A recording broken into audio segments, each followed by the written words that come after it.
Whenever you were a musician all the way back in the day, you were a role model. You were somebody that everybody wanted to be. Well, a couple people decided to take that idea, incorporate it with their douchebag personality, and just make it cool to be a douchebag. Yeah, thanks to you guys in the Cover Killer Nation, over at the Facebook page, here it is.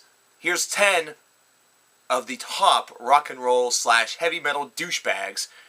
Now, mind you, this is a list that easily could be in a various, different order. In fact, there could be people added to this list. This is by no means an official countdown until we really get up into the, upper pantheon, the 5 to 1. But either way, let's do it. You guys wanted it. You guys are getting it. So here we go. Number 10. Number 10 is actually a tie between two individuals that we talked about, about a year ago. Two individuals that did things that were really fucked up. I call this the criminal douchebag. Well, bags. We have Tim Lebestis from As I Lay Dying, and we have Ian Watkins, formerly of Lost Prophets. Of course, Tim Lebestis was arrested and found guilty of trying to arrange a hit on his wife, whereas Ian Watkins and another individual sodomized a 1-year-old. Now, why are these guys at number 10? Why aren't these guys all the way up at number 1 for their crimes against humanity and common decency? Well, aside from that, they really didn't do shit. With Tim Lebestis, and As I Lay Dying, they were just kind of trucking along their career, and then he decided to derail it for God knows what reason. As for Ian Watkins, after the one song that, the Lost Prophets really had as a hit, which was called Rooftops, no one gave a fuck. So, in reality, Ian Watkins, you could really take a page out of the old CM Punk, playbook, and during the years after Rooftops, people would probably say, oh, Ian Watkins, Lost Prophets, LOL, thought they were dead. Well, they are now. Number 9, Scott Stapp. Scott Stapp, of course, being of Creed. There are famous stories that said that Scott Stapp once issued a restraining order to his own wife for throwing a cell phone at him.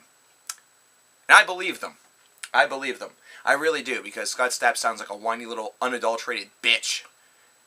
I think this is the reason why Mark Tremonti and the rest of the guys from Creed decided to leave and form their own band, Alter Bridge, by the way, along with Miles Kennedy. And I really think that they're better off. They reunited for full circle and promised that this was, Creed was here to stay. And what has happened since then? Jack and shit. Scott Stapp is a big douchebag just based around his own personality. There's a bit of a pompousness to him that's all backed up by a pantheon of whining and a pantheon of just, bleh, yeah. Apparently, his wife threw a cell phone at him. And apparently, he took offense to that. I've had things thrown at me left and right from people who I'm not romantically entangled with, from people who I am romantically entangled with, from people in my own family. Have I, issued a restraining order for any of them? No. Why? Because lawyers are expensive, kids. Number 8, speaking of douchebags, Fred Durst. Fred Durst, of course, of Limp Bizkit. You guys all know the guy. Well, some of you don't, considering you're still in high school right now, so you know him as he once was. The big douchebag in high school, and then you see him 15 years later, and he's still a douchebag. He's never grown out of his douchebagginess, like life hasn't come down from the heavens and bitch slapped the douchebag right out of him. Instead, he's just been allowed to develop and grow the douchebag. Almost as though every time he goes out in the rain is actually causing him to operate like a plant and grow the douchebag even further.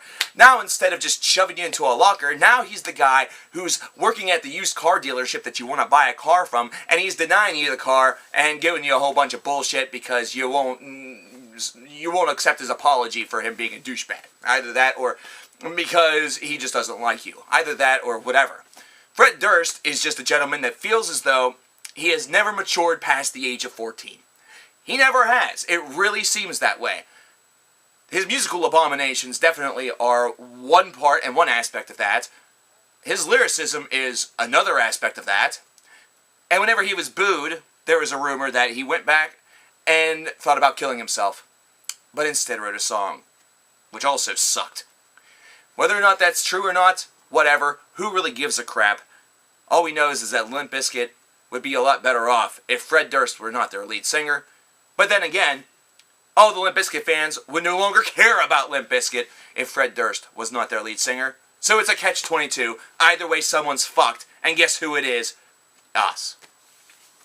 Number 7, Dave Mustaine. That one hurts. That one hurts. There's actually a running joke in my household that I once was married to Dave Mustaine, and that the divorce was very, very bad. That I love that man with all of my might, and I gave him everything. I gave him the best years of my life. And then Dave turned to Jesus. Now, am I saying that all people who have turned to Jesus, who believe in God, who believe in Christianity, Catholicism, Buddhism, any sort of religion, are immediately douchebags? No. No, in fact, that's really just kind of the tip of the proverbial iceberg for Dave Mustaine. Dave was a dick before all of this happened. Dave was a dick while he was drinking. Dave was a dick after he got sober. Dave just doesn't know when to shut up. That's the big problem. Dave just does not know when to shut the fuck up. We're going to notice that this is a very, very commonplace theme on this list, is that these individuals don't know when to kind of just let things go, let things slide. Instead, it's almost as though someone is whispering to them, hey, say something really fucked, that way you can be in the news again, that way people remember who you are. Publicists no doubt do that. Agents no doubt do that. It's a fucked up time. Maybe Chris Brown never actually hit Rihanna. Maybe they just used some fucking makeup and it was a Halloween costume and they just thought, hey Chris, you're going to take a lot of flack, but people are going to remember your name. And he was just like, alright, I'm hard. Dave Mustaine just really needs to kind of tone it down. And he has been as of recent. But there was a time frame where he was literally in the news almost every other week, it seemed, making some sort of strange remark about the state of the music business, the state of metal, the state of Metallica and Megadeth's rivalry, doing this and doing that. And then, of course, he was a big-time rival of Metallica's, and this is something where both sides really kind of couldn't let it go for years and years and years. So, how about we make the next one? How about we make number 6, rather, Lars Ulrich. I'm not going to actually mention Lars Ulrich based around the whole Metallica-Megadeth feud. F that shit. Instead, we're going to go with what everybody would talk about. The way in which Napster was handled. The whole Napster idea was handled very, very poorly by Lars Ulrich and Metallica, and of course, as a result, there was a famous video that was made all about it, in which they depicted them in, less than ideal fashion. They were mentioned again in South Park.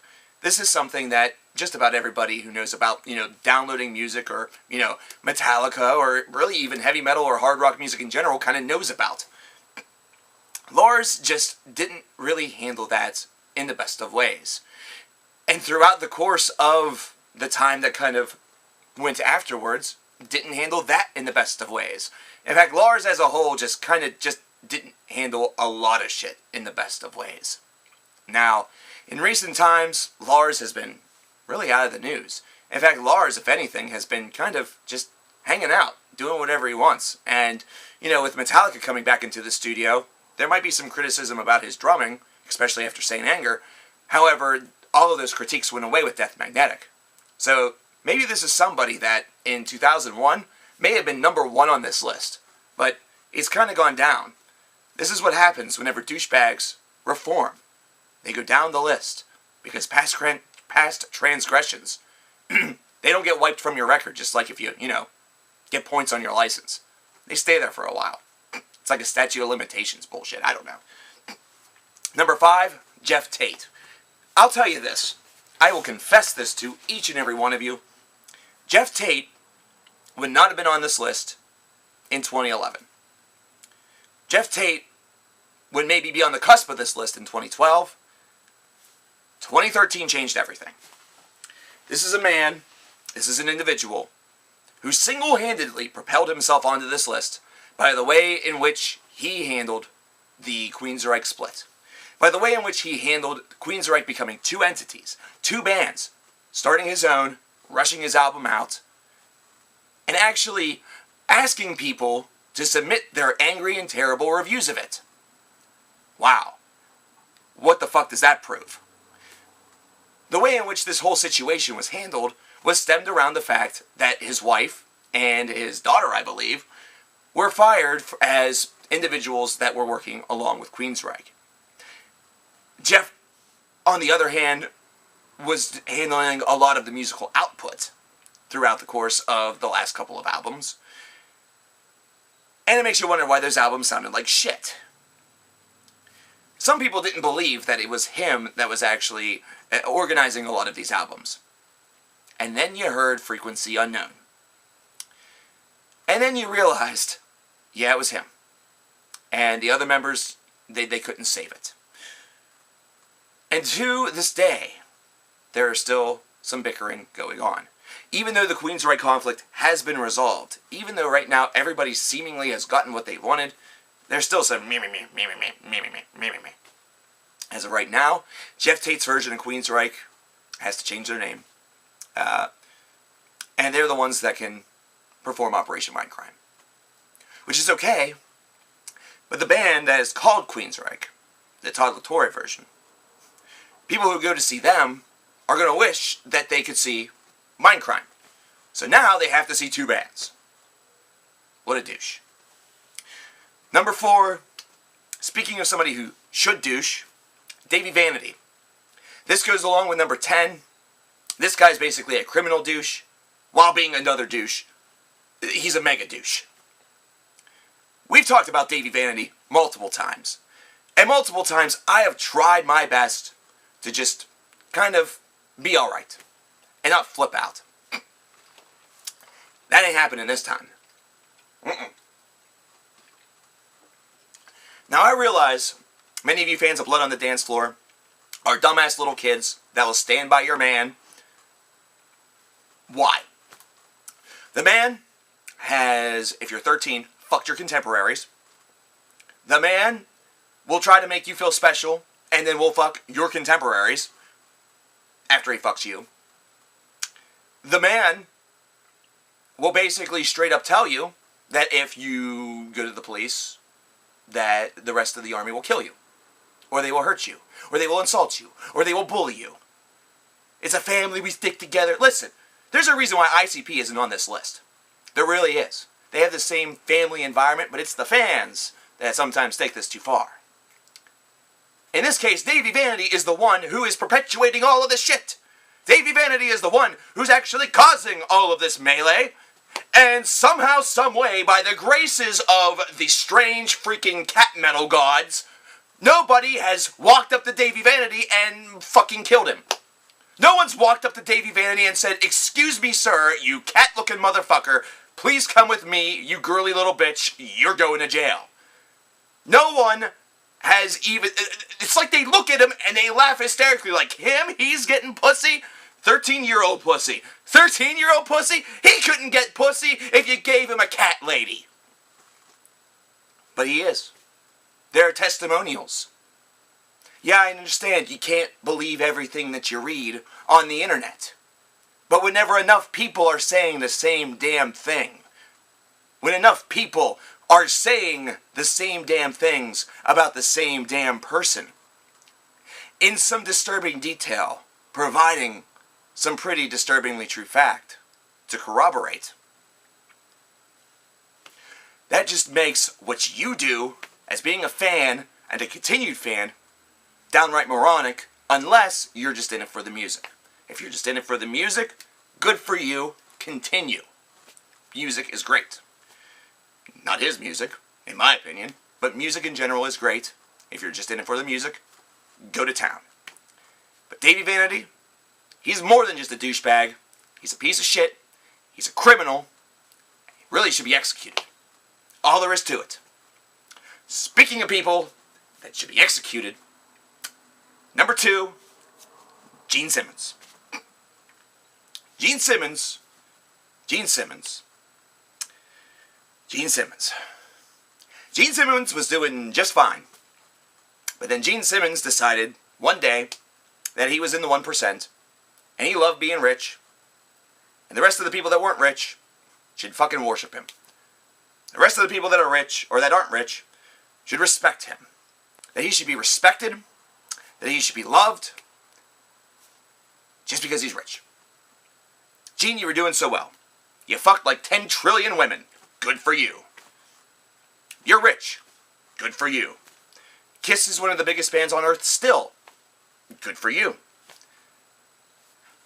Gene, your mouth should be so shut whenever there are cameras and reporters around. You should have to perform all of your interviews as a mime. So whenever they ask you, if you want to do something fucked up, whenever they ask you, what do you think of suicide? You can just go like that. And people will understand that you're not for it and you think it's fucked up and selfish. If people ask you, oh, what do you think about the state of rock and roll? Just do that again. You were a little bit more on point there, but the way in which you did it, and the way in which you said it, completely missed the point. And, quite frankly, Dave Grohl and the Foo Fighters took care of that pretty easily. Gene, just do us all a favor. You are in the 1%. You are rich. So take all your money, and take your opinions, go up to your rich little castle like we're in the fucking feudal system in the Middle Ages, go there, slam the door, raise the drawbridge, shut the fuck up. Number one. Number one. Number one, I skipped number 3. Number 3 is Axl Rose. We skipped him because Axl Rose is a worthless piece of shit. Chinese democracy sucked. He's had fights with his own band members, other band members from other bands and fans. Fuck him. Number 1. This is easy. Ted Nugent. Remember what I said about Gene Simmons? That Gene Simmons' mouth should be sewed up? Shut? Never mind. Let him talk. Let him talk. Ted Nugent should have his mouth sewed shut, should have his eyes sewn shut, should have his dick cut off of him. He should be pulled out, kicking and screaming behind a barn, tied to said barn, and shot with a bow and arrow 75 times, and then just beheaded.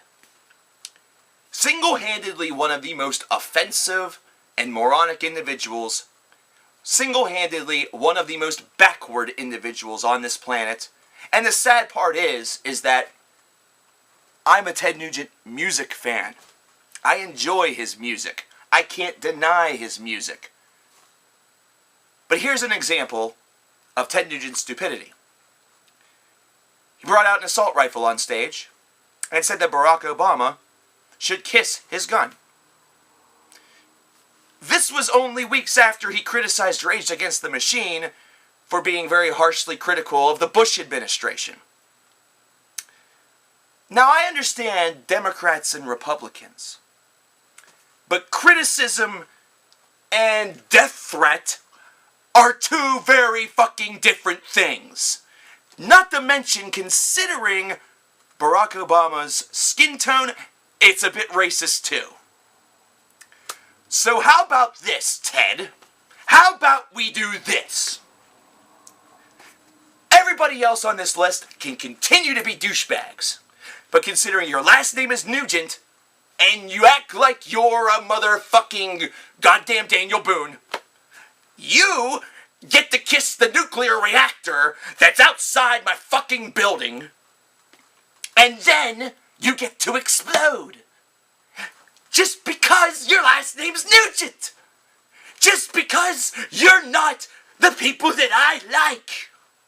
Just because you're a Nugent. Bigotry, separation, racism, elitism. Man, Teddy, what the fuck happened? I know you never really did drugs or anything like that, but man, you probably should have. You would have woken up a lot sooner and realized just how big of a tremendous dickhole you were being.